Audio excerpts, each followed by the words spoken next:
Baik, sekarang kita masuk pada pembahasan mengenai metode simplex, yang dimana metode simplex ini adalah algoritma yang digunakan untuk menyelesaikan model pemrograman linear dengan banyak variabel dan kendala untuk menemukan solusi optimal baik maksimum dan minimum. Metode ini bekerja secara iteratif dengan mengubah model matematika menjadi tabel atau sering dikenal dengan tabel simplex dan melakukan operasi baris dengan solusi optimal tercapai. Baik, sekarang kita masuk pada contoh soal, yaitu meminimumkan, di mana fungsi tujuan dan fungsi kendalanya telah diketahui, di mana fungsi tujuan Z sama dengan min 3 X1 ditambah X2 ditambah X3, dan fungsi kendalanya yaitu terbagi menjadi 3, di mana fungsi kendala yang pertama yaitu X1 dikurang 2X2 ditambah X3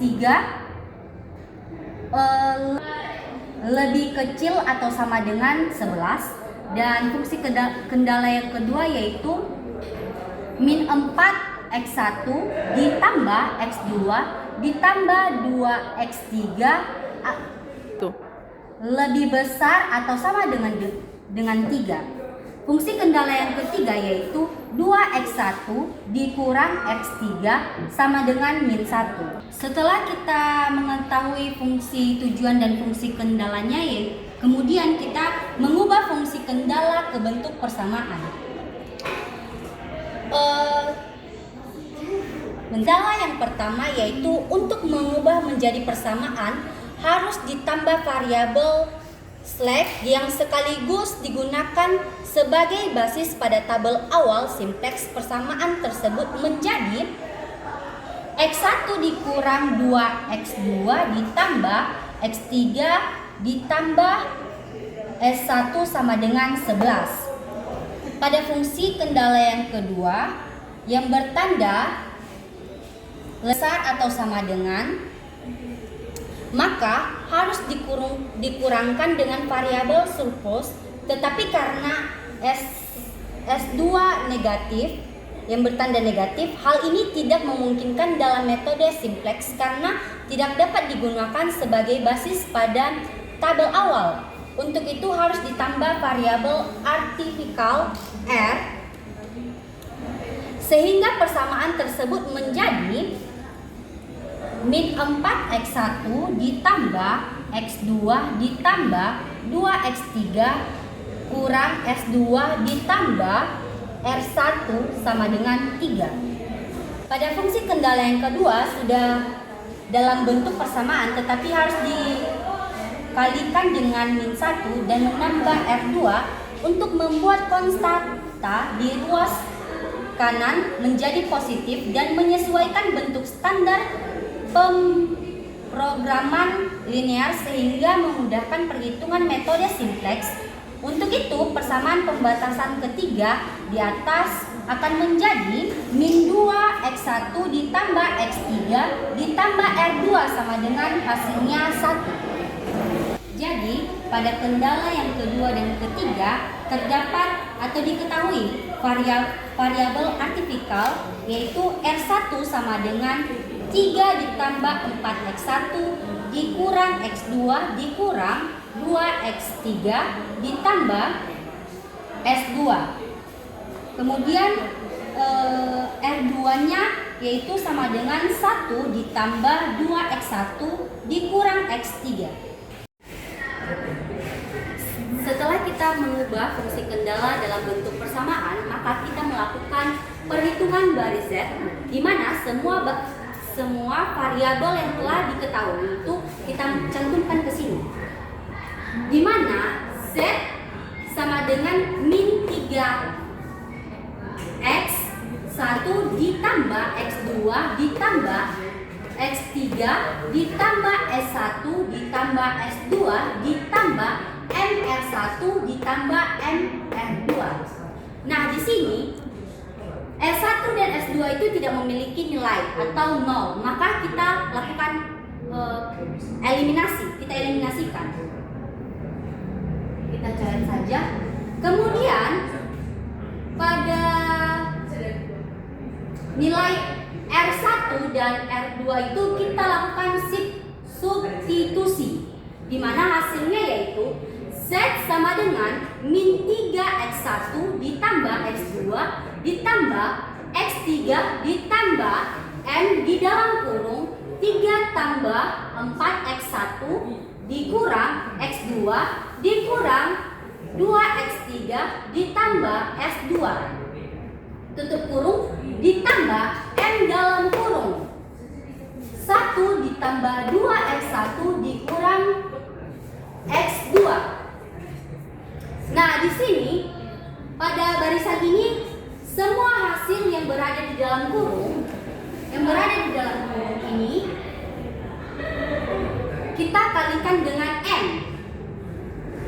Kita kalikan dengan M. Begitu juga dengan yang ini, kita kalikan dengan M.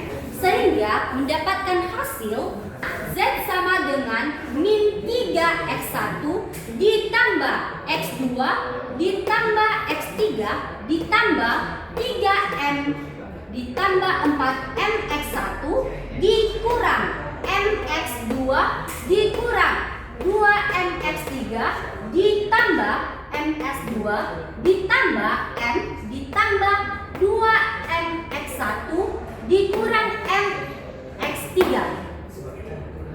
di mana hasilnya yaitu Z sama dengan min 3 ditambah 6 MX1 ditambah 1 dikurang MX2 ditambah 1 dikurang 3MX3 ditambah MS2 ditambah 4M.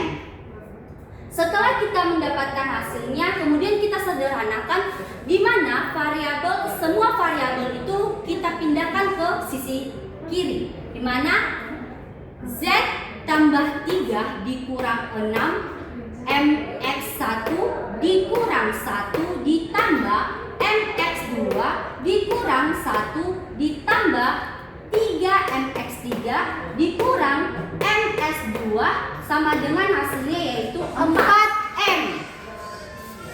Setelah kita mendapatkan hasilnya, kita memasukkannya ke dalam tabel, di mana kita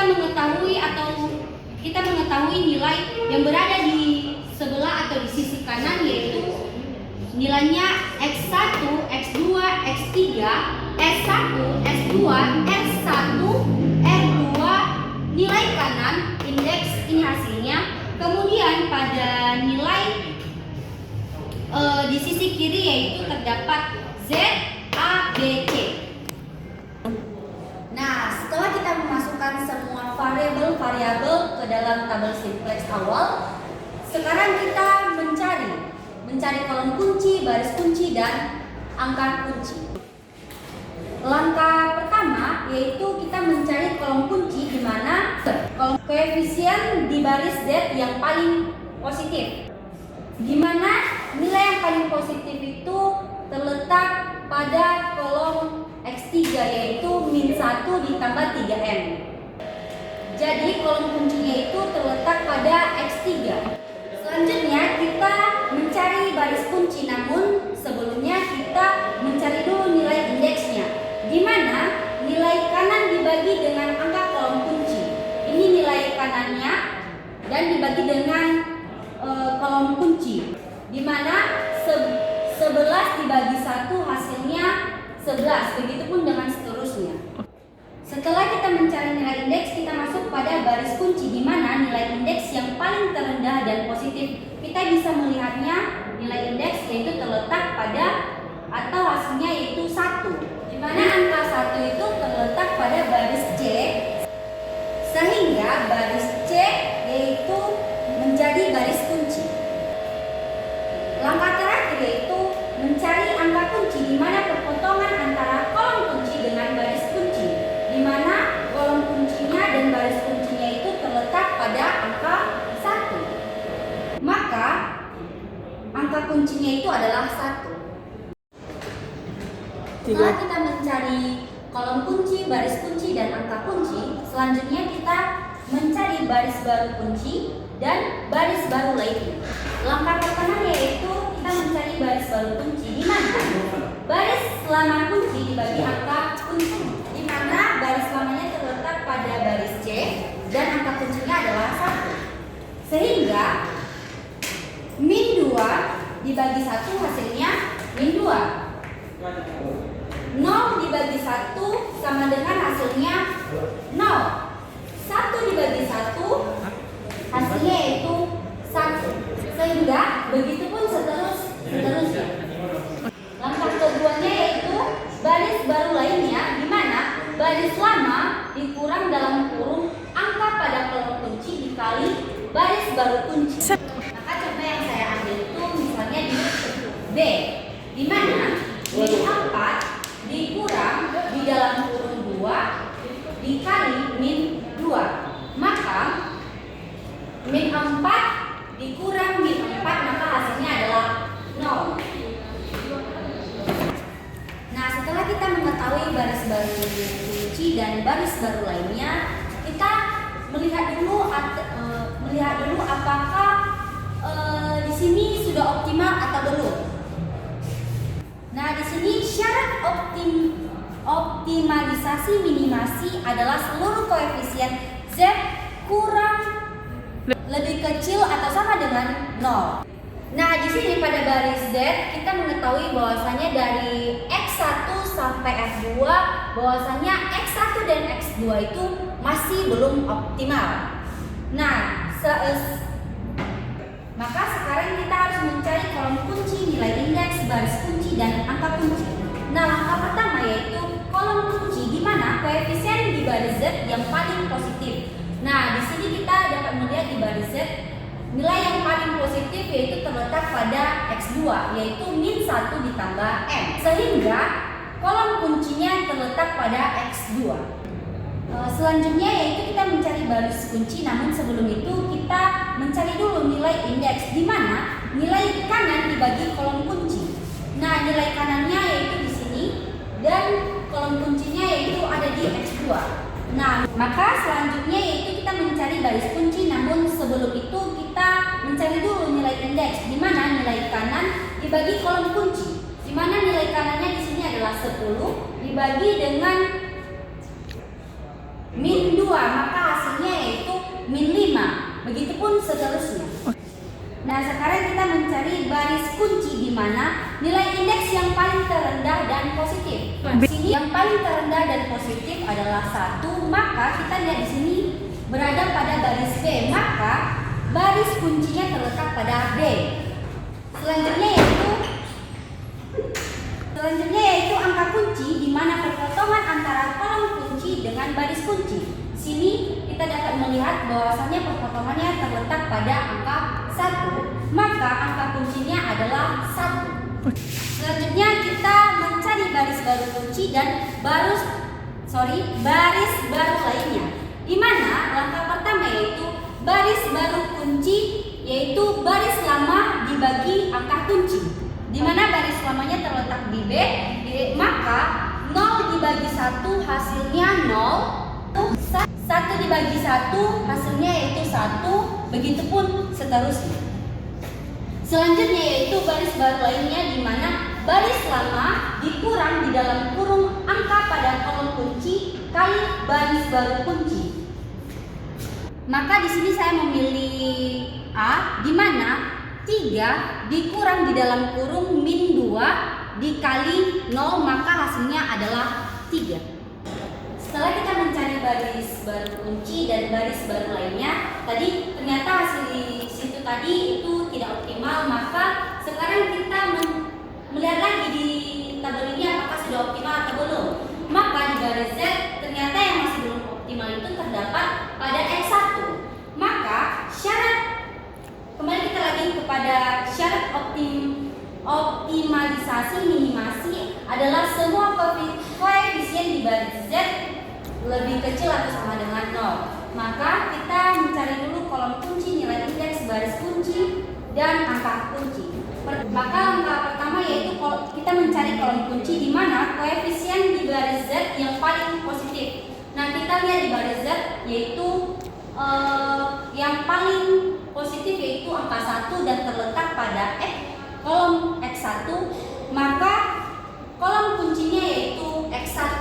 Selanjutnya yaitu kita mencari baris kunci, namun terlebih dahulu kita mencari dulu nilai indeks, yang dimana nilai kanan dibagi dengan angka kolom kunci, dimana nilai kanannya yaitu 12 dan dibagi dengan 3, hasilnya yaitu 4, dan begitupun seterusnya. Selanjutnya yaitu kita mencari baris kunci, di mana nilai indeks yang paling terendah dan positif. Di mana kita lihat di sini pada kolom indeksnya yang paling terendah dan positif yaitu 4, dan angka 4 ini terletak pada baris A. Maka baris kuncinya yaitu A. Selanjutnya yaitu angka kunci, di mana perpotongan antara kolom kunci dengan baris kunci, di mana kita dapat melihat perpotongan di sini, di mana baris A dan kolom X1-nya yaitu 3, di mana hasilnya adalah 3, maka dapat kita simpulkan bahwasannya angka kuncinya adalah 3. Nah, selanjutnya yaitu kita harus mencari lagi baris baru kunci dan baris baru lainnya. Langkah pertama yaitu baris baru kunci, di mana baris lama kunci dibagi dengan angka kunci. Dapat kita lihat di sini yaitu 3 dibagi 3, hasilnya yaitu 1, dan begitupun seterusnya. Selanjutnya yaitu baris baru lainnya, di mana baris lama dikurang di dalam kurung angka pada kolom kunci dikali baris kunci. Maka di sini saya pilih B, di mana 0 dikurang di dalam kurung 0 dikali 1, maka hasilnya 0. Begitupun seterusnya. Nah, sekarang kita dapat melihat bahwasannya di hasil ini kita melihat bahwasannya sudah optimal dikarenakan di nilai Z, di mana hasilnya sudah memenuhi persyaratan. Sekarang kita masuk ke substitusi ke nilai fungsi tujuan, di mana Z sama dengan min 3x1 ditambah x2 ditambah x3, maka hasilnya yaitu min 3 kali 4 ditambah 1 ditambah 9, hasilnya yaitu min 12 ditambah 10, maka hasilnya yaitu min 2. Jadi dapat kita simpulkan bahwasannya nilai minimum fungsi tujuan Z adalah min 2. Sekian dan terima kasih. Sekian penjelasan saya mengenai metode simplex. Saya ucapkan terima kasih.